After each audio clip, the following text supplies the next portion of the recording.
Diane Feinstein was part of the committee that was questioning Jack Dorsey on November 17th. And that hearing had a moment that was pretty disastrous for Feinstein. And I'm actually surprised it didn't get as much attention as it's getting right now. But Jane Mayer from The New Yorker highlighted it in order to write a story about something that the Democratic Party has been keeping from voters, and it's very relevant. So it centers around this video that I'm about to show you. Pay close attention to it, and then I'll explain what this is all about. I'm not sure actually what the answer to this should be, but on November 7, President Trump tweeted, and I quote, "I won this election by a lot," end quote. Obviously, that's not true.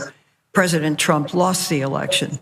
The warning label that Twitter has applied to the tweet says, and I quote, "Official sources may not have called the race when this was tweeted," end quote. Do you believe that label goes far enough to prevent the tweet's harms when the tweet is still visible and not accurate? I do, because it's not just the surface level label. Well, let me give you a specific. On November 7, President Trump tweeted this: "I won this election by a lot," end quote. That's obviously not true.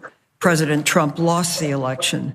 The warning label that Twitter has applied to the tweet says, and I quote, "Official sources may not have called the race when this was tweeted," end quote.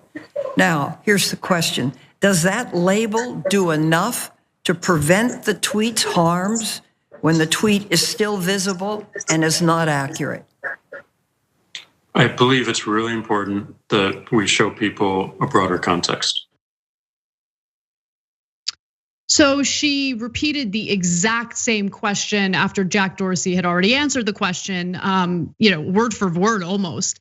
And so this kind of raises some questions about her mental and cognitive health.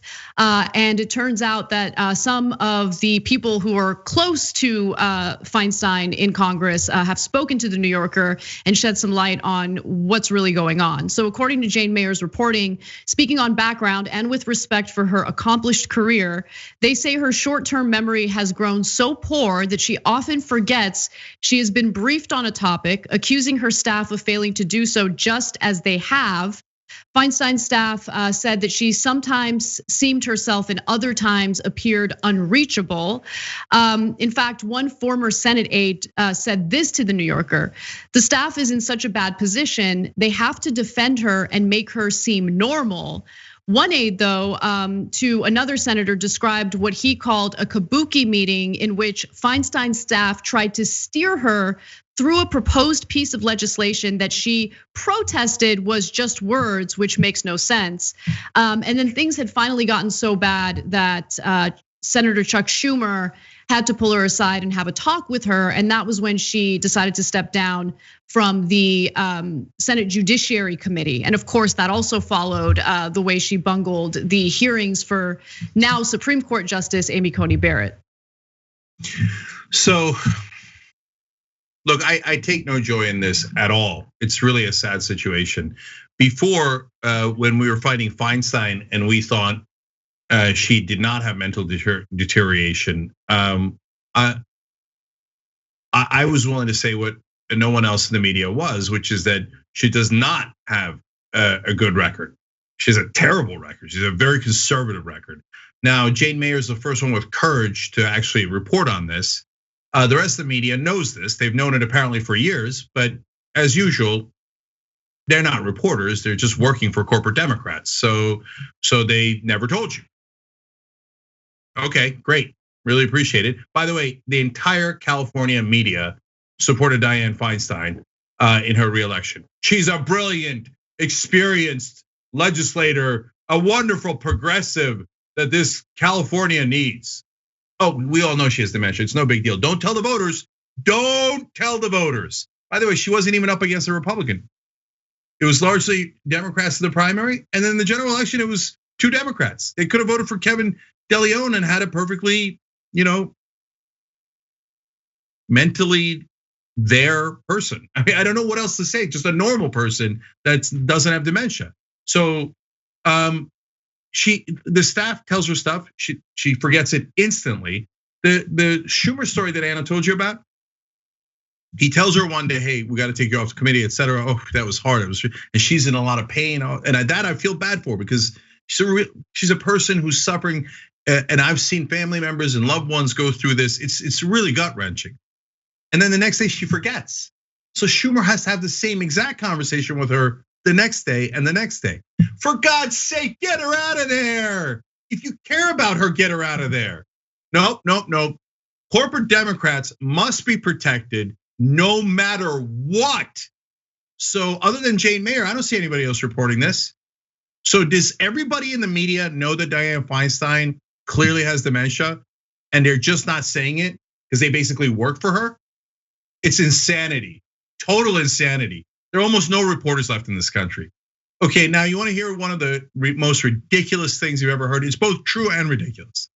One former top aide said, yeah, but quote, she's still smarter and quicker than at least a third of the other members. That's probably true. And I think way worse of an insult for the rest of the Democrats than you realize.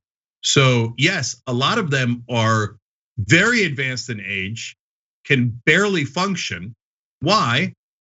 Because of corruption. Because the money they have, the more they win, the more corporations give them money. The more the media celebrates them. Oh, they are leading in the race to have most money. That means they are the most credible and legitimate candidates.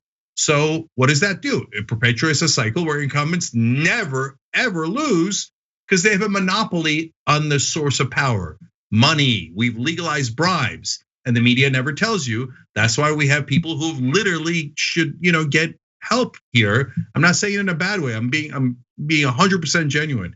That if you're a family member of Diane Feinstein, get her out of there. What are you doing? What are you doing? And the rest of the Democrats are like, oh, we know she can't do the job at all. Let's all lie on her behalf. If you love her, I get it, right? You know her personally all these years and you don't want to embarrass her nationally. But that's why you should have done something years ago. Yeah, I mean, her family members have benefited from the sweetheart deals that she's managed to pass in the Senate. So maybe her family members like the profits that they're making off of her so-called leadership in Congress. I don't know. But clearly people around her aren't doing the right thing. And immediately after Chuck Schumer had that conversation with her, she forgot about it. So. Yeah, by the way, look, if she's not gonna see this, but if she did, she'd forget about it. Have you ever had a family member who has Alzheimer's? I get frustrated with folks when they can't understand how Alzheimer's works. I don't know that Diane Feinstein has that particular ailment, but clearly she has an ailment where she can't remember anything. So they can't recognize their sons and daughters. They can't recognize anyone. It's something that happens to your brain. It's not negotiable. We're supposed to be the party that believes in science and medicine and facts. But the entire national media and the entire Democratic Party has agreed upon a fiction, which is that Diane Feinstein is totally fine. So nope, who cares? Just like Anna said, I don't know about her family members, but as long as she's giving the corporate donors everything they want, which is definitely what's happening. And by the way, they probably think, who cares? I mean, yes, she's doing her job. Donors get everything they want. Democratic Party's thrilled, national media's thrilled, status quo, yay, right? But if they replace her, who would Newsom appoint? Another corporate Democratic robot. So what difference would it make? Thanks for watching The Young Turks, really appreciate it. Another way to show support is through YouTube memberships. You'll get to interact with us more. There's live chat emojis, badges. You've got emojis of me, Anna, John, JR. So those are super fun. But you also get playback of our exclusive member-only shows and specials right after they air. So all of that, all you gotta do is click that join button right underneath the video. Thank you.